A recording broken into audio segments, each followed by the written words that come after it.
Sa totoo lang, hindi problema ang dating apps. Ang problema, karamihan sa mga tao, maling tao ang hinahanap o maling paraan ang ginagamit.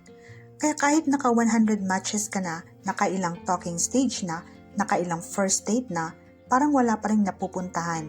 May nanggo-ghost, may paasa, may breadcrumbing, may sasabihin na, I'm looking for something serious. Pero after 2 weeks, biglang nawawala. Pero here's the good news. Kung alam mo kung paano mag-filter ng tao, paano makita ang red flags, at paano i-present ang sarili mo ng tama, posible pa rin makahanap ng serious relationship sa dating apps. At sa video na to, pag-uusapan natin exactly kung paano. Part 1. Bakit mahirap makahanap ng serious relationship sa dating apps? Una, maintindihan muna natin kung bakit parang ang hirap. Hindi dahil wala nang matinong tao, hindi dahil malas ka, at hindi rin dahil pang-hook-up lang ang dating apps. Ang totoong dahilan, masyadong maraming choices. Sa psychology, tinatawag itong choice overload. Kapag napakaraming options, mas nahihirapan tayong mag-commit sa isa. Kaya may mga taong swipe ng swipe kahit may kausap na. Laging iniisip, baka mas may okay pa. At dahil dito, nagiging disposable ang mga tao. Isang maling reply lang, next. Isang awkward conversation lang, next. Isang maliit na disagreement lang, next agad. Dagdag pa rito ang ghosting, fake profiles, at mga taong hindi pa talaga emotionally ready sa relasyon. Kaya kung papasok ka sa dating apps nang walang strategy, mauubos lang ang oras at emotional energy mo. Pero kapag natutunan mong mag-filter, dito nang sisimula ang tunay na advantage. Part 2. 5 red flags na dapat iwasan. Number 1. Inconsistent communication. Minsan sobrang sweet. Minsan parang hindi ka kilala. Ngayon active. Bukas nawawala. Kapag consistent ang interest, consistent din ang effort. Number 2. Love bombing. Kapag kakakilala niyo pa lang pero soulmate ka na agad. Ikaw na yata ang hinahanap ko. I think I'm falling for you. Sa unang linggo, mag-ingat. Healthy relationships grow slowly. Manipulation grows fast. Number 3. Ayaw mag-video call o makipagkita. Laging may dahilan. Laging may excuse. Laging soon. Kapag months na ang lumipas at ayaw pa rin magpakita, that's a serious warning sign. Number 4. Vague ang intentions. Kapag tinanong mo kung ano ang hinahanap niya, ang sagot ay, tingnan natin, bahala na, go with the flow. Hindi masama ang pagiging relaxed, pero kung serious relationship ang hanap mo, kailangan malinaw din ang direction. Number 5. Breadcrumbing. Ito yung nagbibigay ng konting attention para hindi ka umalis. Magme-message, mawawala. Babalik, mawawala ulit. At habang naghihintay ka, hindi naman talaga umuusad ang connection. Tandaan mo ito, interest without effort is not interest. Part 3. 5 green flags na hanapin. Ngayon naman, ano ang mga signs na worth pursuing ang tao?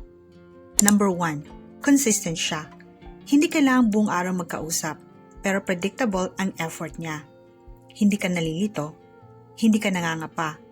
Number 2. Malinaw ang intentions. Kapag tinanong mo kung ano ang hanap niya, may malinaw siyang sagot. Hindi ka pinapaikot. Number 3. Actions match words. Madaling magsabi ng, I like you. Mas mahalaga ang, I'll call you at 8 p.m. At tumawag nga siya ng 8 p.m. Number 4. May genuine curiosity siya. Hindi lang puro tungkol sa kanya. Interesado siya sa buhay mo, sa goals mo, sa values mo, sa pagkatao mo. Number 5. You feel calm. Ito ang green flag na madalas hindi napapansin. Kapag tama ang tao, karaniwan hindi ka laging anxious, hindi ka detective, hindi ka overthinker, mas madalas kang payapa. Part 4. Paano gumawa ng profile na nakaka-attract ng tamang tao? Dito nagkakamali ang maraming singles. Ang goal ng profile mo ay hindi maka-attract ng maraming tao. Ang goal ay maka-attract ng tamang tao. Una, gumamit ng malinaw at natural na photos. Hindi kailangang model. Hindi kailangang sobrang edited, pero dapat mukhang ikaw. Pangalawa, huwag gawing boring ang bio. Imbes na, simple lang ako. Subukan mong sabihin, looking for someone who enjoys meaningful conversations, growth, and eventually a serious relationship. Mas malinaw, mas intentional. Pangatlo, ipakita ang personality mo. Anong hobbies mo? Anong values mo? Ano ang importante sa'yo? Remember, people swipe because of photos, but they stay because of personality. Part 5. Paano malalaman kung serious talaga siya? Maraming nagsasabing serious sila, pero paano mo malalaman kung totoo? Simple. Observe these things. Una, may effort siyang makilala ka. Hindi lang physical attraction. Gusto niyang maintindihan kung sino ka.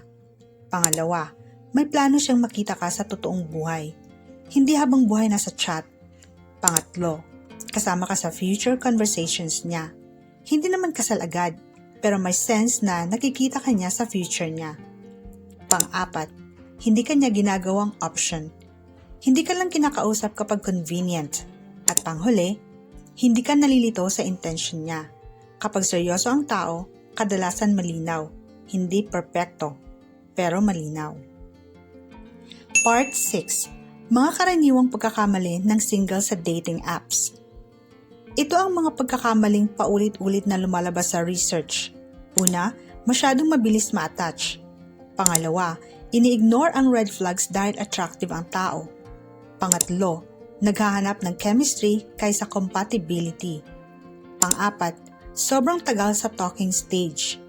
At panglima, umaasa na mababago nila ang tao. Tandaan mo, hindi trabaho mo ang ayusin ng isang taong hindi handa sa relasyon. Part 7. Final advice. Huwag humanap ng perfect, humanap ng compatible. Maraming tao ang naghahanap ng perfect match, pero ang totoo, walang perfect. Ang dapat mong hanapin ay compatible. Isang taong pareho kayo ng values, pareho kayo ng direction, pareho kayong handang mag-effort. Dahil sa huli, hindi dating app ang magdi-decide kung magiging successful ang relationship. Hindi rin algorithm, hindi rin swerte, kundi ang dalawang taong parehong intentional, emotionally available, at handang magtulungan para bumuo ng isang healthy relationship. Kaya kung gumagamit ka ng dating apps ngayon, huwag mong tanungin, paano ako makakahanap ng maraming matches? Mas magandang tanong ang, paano ako makakahanap ng tamang tao? At kapag iyon ang focus mo, mas tataas ang chance na makita mo ang relationship na talagang hinahanap mo. Kung nagustuhan mo ang video na ito, don't forget to like, subscribe, at ishare ito sa ibang singles na naghahanap din ng seryosong relasyon. Hanggang sa susunod,